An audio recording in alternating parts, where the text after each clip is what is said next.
अस्सलाम वालेकुम। मैं हूँ doctor Yasir Abbas. I am a gastroenterologist and hepatologist, यानी कि मैदे और जिगर का स्पेशलिस्ट हूँ और पिंडी इस्लामाबाद में प्रैक्टिस करता हूँ। आज हम जिस टॉपिक पे बात करेंगे वो काफ़ी कॉमन टॉपिक है और आपने इसका ज़रूर ज़िक्र भी सुना होगा, वो है H pylori infection. H pylori एक ख़ास किस्म का बैक्टीरिया है जो कि मैदे में इन्फेक्शन करता है। तकरीबन पाकिस्तान की 70 से 80% आबादी जो है वो अब तक एक्सपोज हो चुकी है या उसको इन्फेक्शन हो चुका है। इसको हम मेडिकल लैंग्वेज में इंसिडेंस एंड प्रेवलेंस कहते हैं। ये इन्फेक्शन कहाँ से होता है? ये हमारे आसपास के माहौल से, यानी कि पानी से आ सकता है, खुराक से आ सकता है। और इसकी क्या अलामात होती हैं? बेसिकली ये जब मैदे में इन्फेक्शन करता है तो मैदे में जो सेल्स एसिड यानी कि तेज़ाब बनाते हैं उसको ये डैमेज करता है।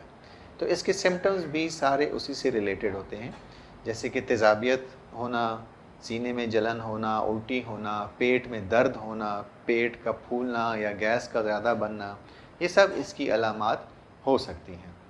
अगर ये एच पाइलोरी अंदर मौजूद रहे लंबे अरसे तक तो ये आगे बढ़ के अल्सर भी बना सकता है।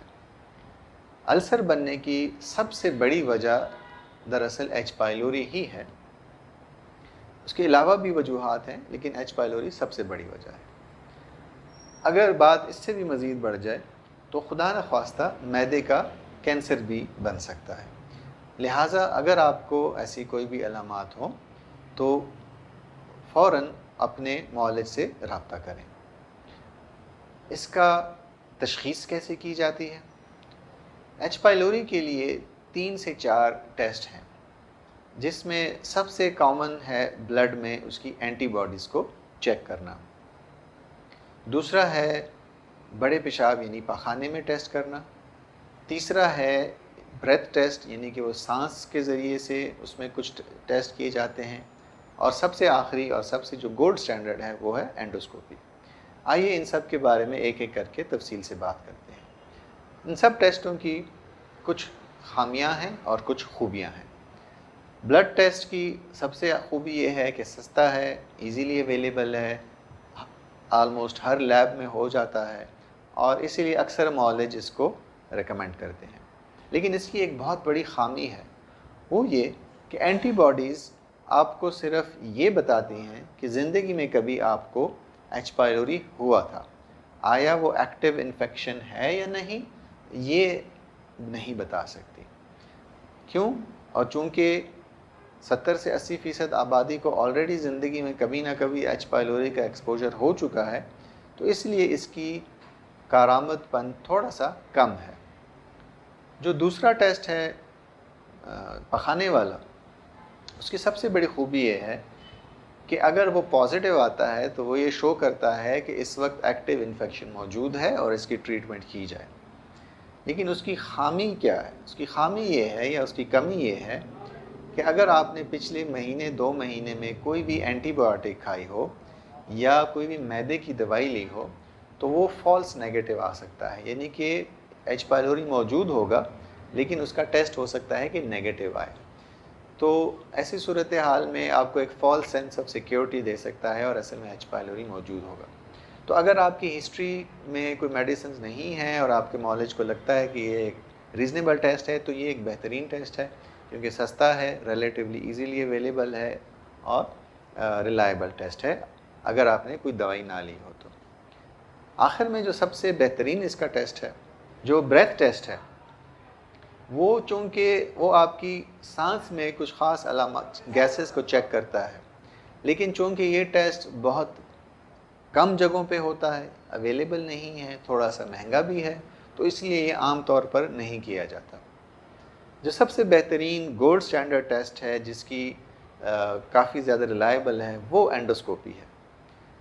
उसमें क्या करते हैं, एक कैमरे के ज़रिए से अंदर जाते हैं, आपके मैदे का, खुराक की नाली का, छोटी आंत का डायरेक्ट मुआयना भी हो जाता है। अगर कोई अल्सर वगैरह हो اس کا بھی، اور اس میں سے کوئی خون رس رہا ہو یا کوئی بلیڈنگ ہو رہی ہو یا وہ کوئی خطرناک سا لگ رہا ہو تو اس کا بھی ڈائریکٹ تشخیص ہو جاتی ہے.